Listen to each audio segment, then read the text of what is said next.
e tornai dall'America a 22 anni. Emigrai con i miei genitori.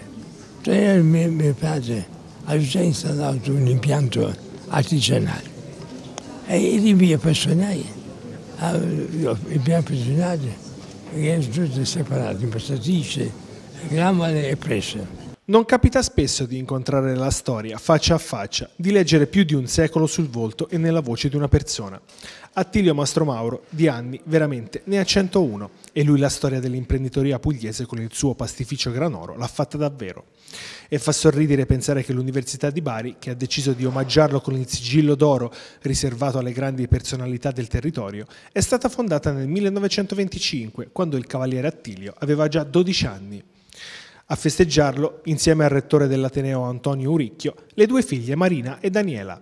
Il mondo è cambiato dalla sua epoca, questo purtroppo bisogna riconoscerlo, nel senso che in quel momento storico, pur essendo, fra virgolette, tutti noi forse più poveri, in realtà c'erano più opportunità perché il mercato era molto più aperto, era molto più dilatato ed aveva delle possibilità di potenzialità di crescita. Oggi è chiaramente un mercato stanco, un mercato contratto.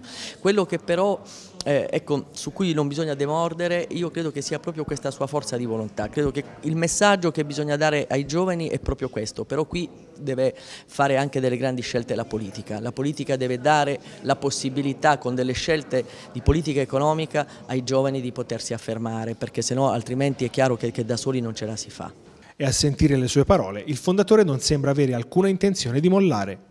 Nell'Australia, in Giappone anche pure, sono ovunque stai. Però c'è la Turchia che fa concorrenza sul prezzo di quello turco. Concedi 20% di sconti da un prezzo di 20% sulla parte di sposta. E questa è una concorrenza reale che bisogna attivare il nostro governo, il ministro dell'Industria, applicare un premio come esisteva decine di anni fa.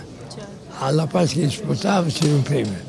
Questo per fare concorrenza alla Turchia. La Turchia si sta espandendo positivamente nel mondo a fuori della pasta.